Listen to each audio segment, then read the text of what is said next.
दो हरूफ की प्रैक्टिस करेंगे, गैन एंड खौ की। गैन और खौ जो है, आप यहाँ पे पिक्चर में भी देख सकते हैं कि ये हलक के ऊपर वाले हिस्से से अदा होते हैं। और इनका मखरज क्या है, आप देखें कि हलक का इब्तदाई हिस्सा जो है, शुरू का हिस्सा जो है ना, वहाँ से अदा होते हैं।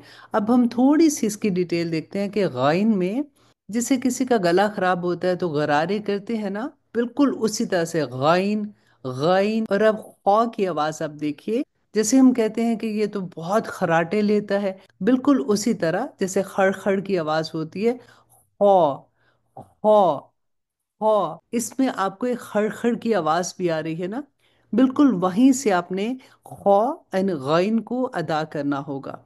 अब हम कुछ हरूफ से इनकी प्रैक्टिस करते हैं। ये कुरान पाक के ही हरूफ हैं, जैसे गौफिलून, गौफिलून, गिशावतुन, गिशावतुन, गैरो, गैरो। इसमें रॉ भी मोटा है, लेकिन इंशाल्लाह जहाँ पे इसकी डिटेल आएगी वहाँ पे इसके बारे में मैं आपको बताऊंगी। लेकिन अभी आपने गैन पर ही प्रैक्टिस करनी है। और अब देखिए, खौलिदून, खौलिदून, खलकनाकुम, खलकनाकुम। इसमें कौफ भी मोटा है, लेकिन क्योंकि अभी हम सिर्फ खौ की प्रैक्टिस कर रहे हैं, इसलिए आपने सिर्फ खौ पर ही ध्यान देना है।